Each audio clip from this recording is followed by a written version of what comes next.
పచ్చని చెట్లు ప్రగతికి మెట్లు. వాటిని పరిరక్షించాలని ప్రభుత్వం పెద్ద ఎత్తున ప్రకటనలు చేస్తోంది. కానీ విద్యుత్ తీగలకు అడ్డంగా ఉన్న చెట్లను నరికిన జీహెచ్ఎంసీ సిబ్బంది ఇళ్ల మధ్యనే పడేశారు. హైదరాబాద్, ముషిరాబాద్, అంబర్పేటలో ఇటీవల అనేక చెట్లను పెద్ద ఎత్తున నరికారు. 15 రోజుల క్రితం రోడ్లపై వేయడంతో అవి ఇప్పుడు కొత్త సమస్యకు దారితీస్తున్నాయి. కాలనీలు మురికి కుప్పంగా మారడం వల్ల రోగాలు వచ్చే ప్రమాదం ఉందని స్థానికులు ఆరోపిస్తున్నారు. వర్షాలు పెద్ద ఎత్తున రాకముందే అడ్డదిడ్డంగా ఉన్న చెత్త చెదారాన్ని తొలగించాలని విజ్ఞప్తి చేస్తున్నారు. విద్యుత్ సరఫరాకు ఎలాంటి ప్రాబ్లం ఉండద్దని చెట్లు నరికేయడం బాగానే ఉంది. కానీ ఆ నరికేసిన చెట్లను ఇప్పటి వరకు రోడ్లపైనే ఉంచారు.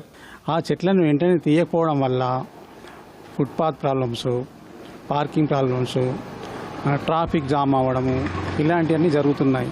దానివల్ల వర్షాలు పడడం ఒకటి, ఈ వర్షం వల్ల వాటర్ అంతా నిలిచిపోయి దోమలు తయారవడం, ఇలాంటి కార్యక్రమాలన్నీ తొందరగా నిర్వహిస్తే బాగుంటుంది. ఇలాంటి కార్యక్రమాలపై జీహెచ్ఎంసీ దృష్టి సారించి నరికిన చెట్లను వెంటనే తొలగిస్తే అందరికీ బాగుంటుంది.